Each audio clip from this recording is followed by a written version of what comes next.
began as a tiny diner and petrol station. William Mullen leased the Midway, a tiny Cuba, Missouri café, to Allyne Earls in the 1930s. Route 66 brought riches to Cuba, and the Midway was ready to capitalize on the traveling public's journey from Chicago to California and beyond. Earls bought Midway Cafe from Mullens to capitalize on the new business. Tea in the 1940s boosted Midway business. Earls added a second level with 24 rooms and 4 baths to the Midway in the 1940s. She kept the cafe open while constructing, exposing customers to plaster and dust. In Marion Clark and Michael Wallace's Route 66 cookbook,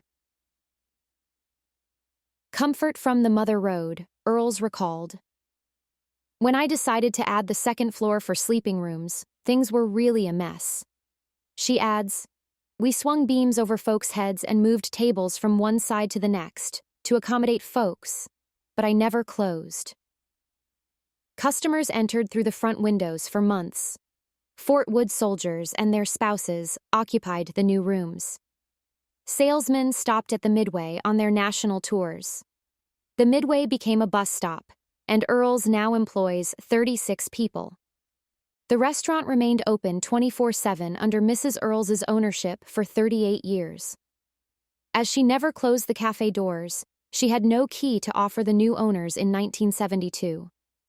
A fantastic Clark and Wallace anecdote from those years involves several passed-out troops at the counter. A liquor inspector ordered the troops out of the establishment. Friends took the troops to the Mullens lawn next door. After seeing what was occurring, Mrs. Mullens stole the troops' blankets and pillows. She wished someone would do the same for her service-serving sons. Cooks Gertie Forbes and B. Forster were Midway icons. The Midway cooks were former waiters.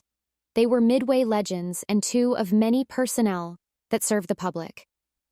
At one point, the Midway offered 600 dinners daily. Locals of Cuba gathered at the Midway.